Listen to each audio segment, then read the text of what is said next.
Good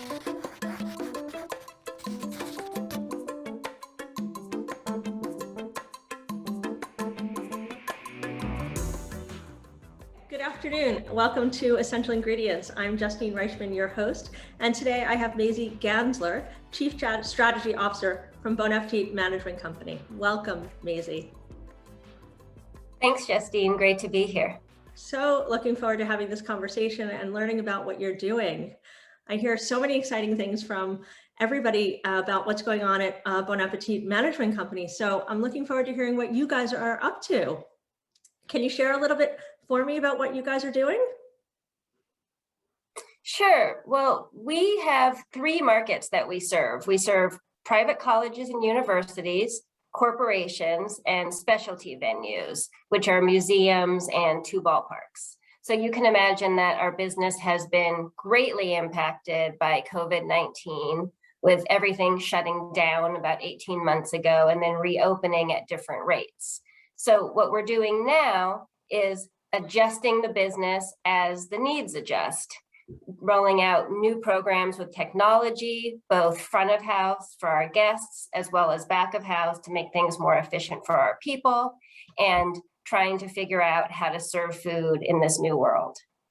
Wow, so you've got a lot of different people that you're servicing, and it's a very new time. So I can imagine that you've had to deal with a lot of different challenges. What are some of the big things that you were able to achieve during this time that maybe were very unexpected and maybe really positive in some ways that you can share? One of the really positive things that's come out of this time is us ramping up development from a technology perspective, that we've gone full force into a really cool program called Curated, which is an app-enabled ordering system that allows people to pre-order meals that meet their specific dietary needs. May they be around vegetarian or vegan or around allergen, and using some of our closed cafes as ghost kitchens to serve these people really efficiently and effectively. Wow, that's great. Because especially in this time and in this era, so many people have so many allergies, and going out can often be such a challenge. I mean, I know so many people that don't go out because of it, or they bring their own food. So that really is a real opportunity for people to participate and still be able to go out. So that's great. No, please go on. Sorry. What we're trying to do is cut down that awkward conversation that you have with the server about, I don't eat this, I don't eat that, but instead use an algorithm to say, if you say that I eat plant-based, I'm only going to show you the offerings that are plant-based, and let you just have a wonderful experience looking at all the things you can eat, not sifting through all the things you can't eat, so you can really enjoy your food. Well, I think that's great, because I know that I can tell you so many times I've gone to the restaurant and you sit at the table and you're with people, and first of all, it takes away from the experience, it changes the experience, and it puts the onus and the spotlight on you when you're really not trying to make a big deal necessarily, but you do have these challenges and these obstacles. And it's sometimes embarrassing, or you're self-conscious, or you just want to be part of the group, and all you can do is say, well, I can't eat this and I don't eat this, and this gives me issues. And it becomes all about that, as opposed to just going out to dinner with friends. Or you're scanning the menu looking for the one thing you can eat, the needle in the haystack, and it becomes about scarcity rather than abundance and hospitality. Yeah, it's true. So how has the response been? Well, we've just announced it, and there's about an 8-week rollout from a technology perspective. So the response from our people has been really positive, and we see when we come back from COVID how the response is with guests. That's exciting. That's really, I mean, I'm sure you've looked at the numbers and you see the number of people that you're dealing with, and the target audience is tremendous. And it's not just here in San Francisco, this is across the board. People are dealing with these issues. So now to be able to do this and talk to people, I think people are gonna it's gonna be a huge opportunity. Right.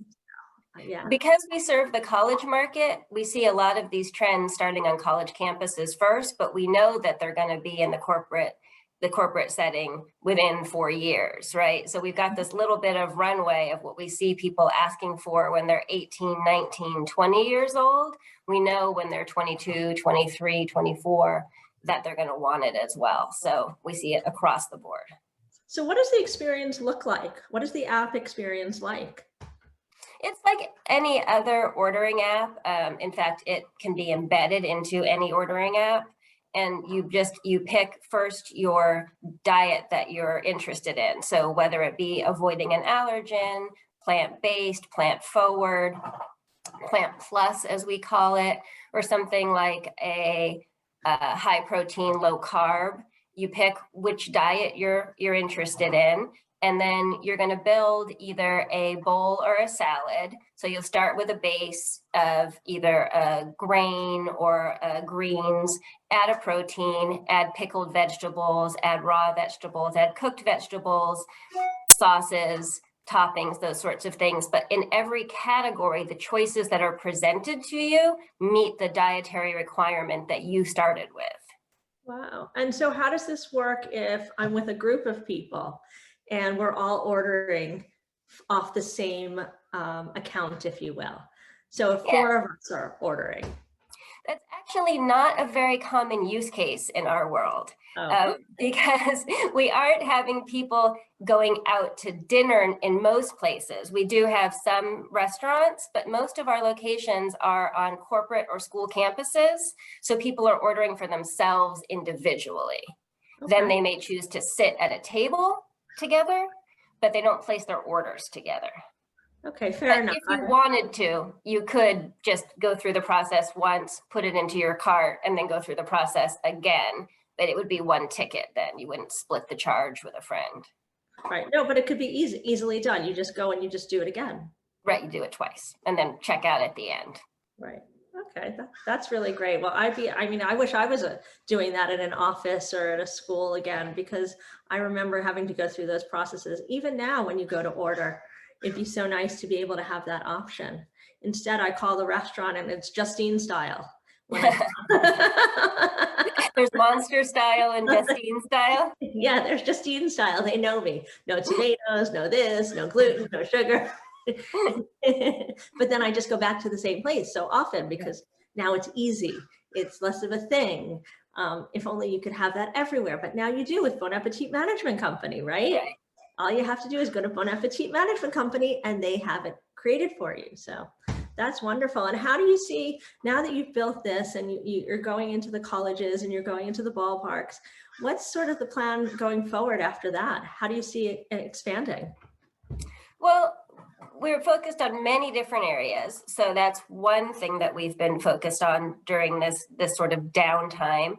Another thing that we've been focused on is what we call our food standards dashboard. So this is technology that's facing to our people, not to our guests, but it helps them make menuing decisions that meet our standards or meet certain environmental goals. So one of the things that we've done is we've embedded the World Resources Institute carbon calculator into our food standards dashboard. So when our people look at what they've been menuing, the chefs can see the carbon impact of their menus and make different choices about what they menu. Lower the amount of beef and cheese, raise the amount of plant-based proteins, those sorts of things that impact climate change. Wow, you guys are working on all levels. You're working with the people, the end consumers, you're working with the chefs, the complete cycle, really, from beginning to end. It's really amazing to see. Thanks, we're trying. I'm so impressed. I mean, it's not just one end of the spectrum. You're going from the beginning to end, from soil to the mouth. Right? So that's wonderful. And what's the response from the chefs? The chefs love information and they love being able to use these tools that we actually use chefs to do the development of. Mm-hmm. So the programmers work directly with chefs directing them. So it makes things the way a chef would think about it. So for example, food standards dashboard is connected to our menu management system, which works on a week-long calendar view. So they can scan a week and they can see I've got chicken, chicken, chicken, chicken, I've got beef, beef, and they can balance their menu across days of the week. And that was something created by chefs for chefs. Wow. We also created our own waste tracking software. It's an app on a tablet in the kitchens that rolls into our menu management system, again, created by chefs. So it uses the vocabulary that chefs would use and focuses on the information that they need to make change in the kitchen. So they love using it. It's really for them.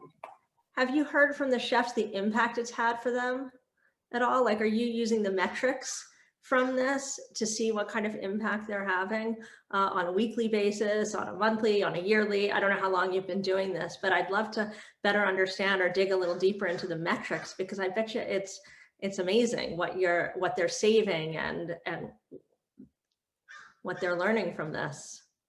Yeah, so we've got all sorts of great stories, like on the waste tracking app, which is called Waste Not. We had a situation where the chef was at a main cafe and they have a satellite cafe where he's not there every day. Mm-hmm. And when he looked at the waste tracking data, they were consistently throwing away romaine lettuce. And he wasn't seeing it because he's not physically there, but he could see it in the data. And he went and asked, and it turned out that they just had a standing order for romaine lettuce. They always ordered the same amount of romaine every single order. Well, it didn't matter if they were busy or slow, and so they were throwing away a lot of romaine. He caught that in the data. That's the sort of savings that we're seeing. That's great though, right? I mean, to be able to implement something like that and to catch those things. And if you catch one little thing here and then you multiply them, the impact could be tremendous. And it's impacting in so many ways. So there's the cost of the lettuce, obviously. So you're looking at your food cost.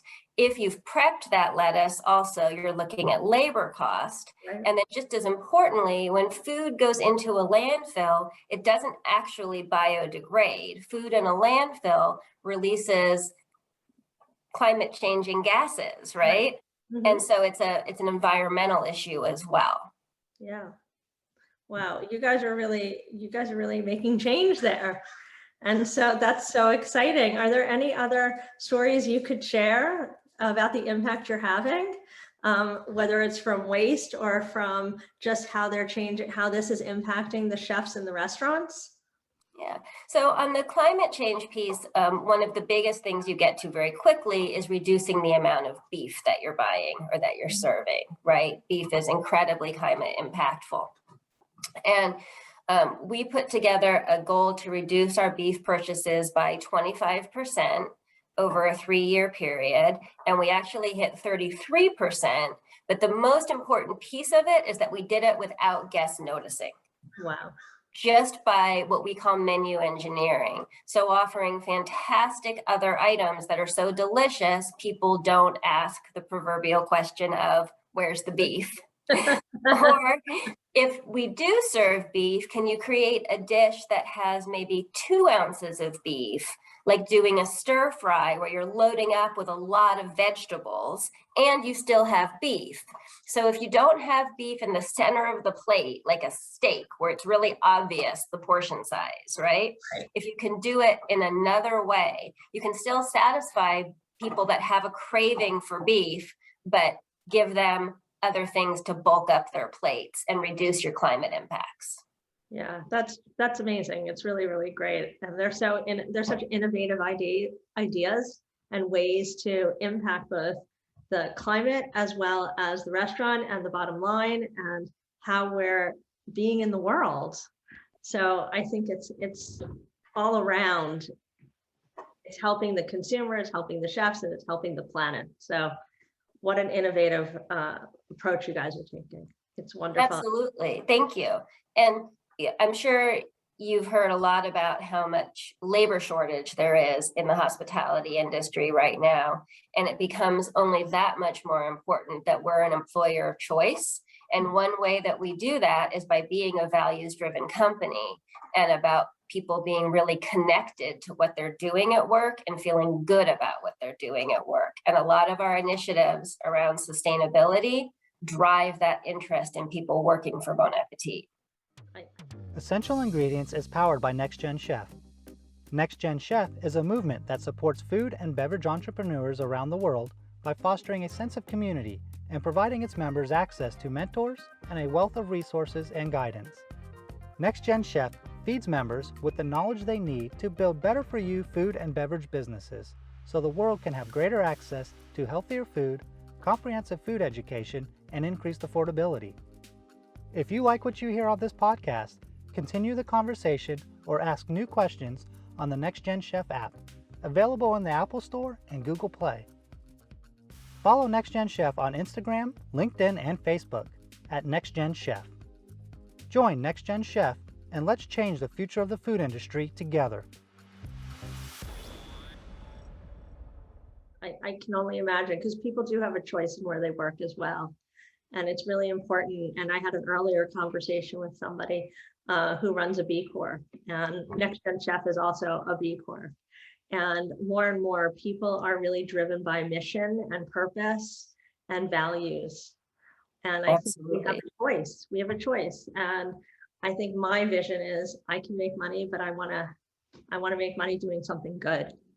And I want to have an impact in the world. And you guys are certainly having an impact in the world, not just on the planet, but with the people and how you support the chefs and the planet. So it really is to hear this firsthand from you and to hear how you're developing this program and how robust it is. I can only imagine what you guys plan to do for the future and how this will evolve, not just today, not just tomorrow, and not just in the next year or two, but even down the road. I'm sure the innovations are going to be that much greater. I'd love to hear what you hope to do, in the next 3 to 5 years, even. I can't even imagine. I mean, if this is what you did during COVID, what are your plans for the foreseeable future? We're really looking at more ways that we can give chefs data so they can make better decisions. We're in a rather unique part of the food service industry where the menus change every single day. So we're not like a traditional sit-down restaurant or even a fast casual restaurant where you perfect the menu and then you just do the same thing over and over and over again. Our menus change every single day in every location. So it's all about educating and empowering the chefs to make better choices. And we can do that by giving them information, but in a way that they can digest it. It's not about big data. It's not about giving them all the indicators. It's about boiling them down to what are the few things that you can watch that will lead to many different good outcomes. Right. And so that's really where we're focused right now is how do we create the right user interfaces to give the right information to the chefs at the right time, at that time of decision making. And where that takes us in 3 to 5 years, I don't know. It's hard to imagine, but some of the things that we're focused on are absolutely around climate change, as we have been for many years. We started our low carbon diet in 2007, and we're called like left-wing crazies for doing it, right? But now people are coming around to the connection between food and climate change. We also have launched a new program around supplier diversity. And I think that in 3 to 5 years, that program will mature. It's really in its nascent state right now, but we're looking at how we can use our purchasing power to support essentially mom and pop minority owned restaurants and food businesses. They've been so hard hit with COVID. You've seen those statistics, 80% of independent restaurants are at risk of closing. And so how can we tap into those supply chains and support those businesses? And we've got some ideas around it. So I think in 3 to 5 years, you'll see that those small independent minority-owned businesses will become a really crucial part of our supply chain, and that we will be able to provide them a consistent customer at a high level. We're always looking at the the human impact of the supply chain. We've really been struggling for years trying to unwind the seafood industry and the literal slavery that goes on in the seafood industry. I think in 3 to 5 years, there'll be a lot more transparency there as well. And who knows what our chefs will come up with, something delicious that I can't even imagine. Yeah, there's so much innovation even around seafood these days. And I'm sure you're seeing it because it's been all over the news with the Akua burgers, the seaweed burgers, and all sorts of different kinds of things that are happening. And I'm always inspired as I see these new innovations come up with what the future of food has in store for us. Because people are much more mindful about what they're putting together, both for what is happening in our planet, but also for our bodies. And I think it's really great to see. And I think, I don't know what your thoughts are, but I think even during COVID, people became even more mindful and more thoughtful about what they're doing. As it reflects, in regards to the world, right? They want to play a more mindful, they want to have a more mindful way of doing things and a more thoughtful way of doing things. And I think when we went down to this place that none of us as Americans had ever experienced, which was going into the supermarket and having the shelves be empty, all of a sudden, the things that you took for granted that you could always have, like canned tomatoes. Who knew that like getting a can of San Marzano tomatoes was going to be impossible? It makes you much more aware and value each of those items as you build them back into your pantry and your repertoire.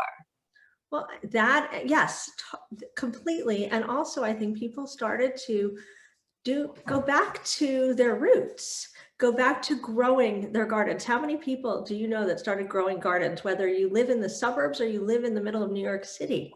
How many people I can't tell you how many people I started to talk to that were growing their own little gardens on their patios or in their backyards. And were very thoughtful about how they were doing it with organic soil and learning about this and trying to start at the roots again and think about how things were done 100 years ago versus how they were done more recently. And it really goes back to the way we did things originally versus how we started to do things more recently. From the whole supply chain to the whole way we think about how we started to hoard things versus just taking what we need and all of that. So I think that when people are putting together food and they're making these new products, they're really thinking about what's going into it and what's local and what's around right now and where did that come from and all these things. And so I've been learning so much as I talk to new people about what they're building and why they're building it and the impact it's having on the planet and the impact it has on their wellness and building up immunity and all these different reasons why they're thinking about what they're doing. And so I'm just so inspired because it's not just these large corporations, it's a lot of small companies and individuals that really want to change the future of food. And to be able to have resources like you're putting out there, like Next Gen Chef is putting out there to support these small businesses, whether it's chefs or businesses, really allows these individuals and these businesses to have the resources they need to be able to take it to the next level. It really is the difference. It makes all the difference, I think.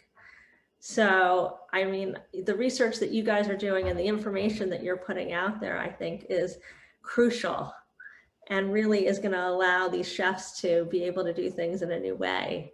So I'm excited to see this new app. Is it an app?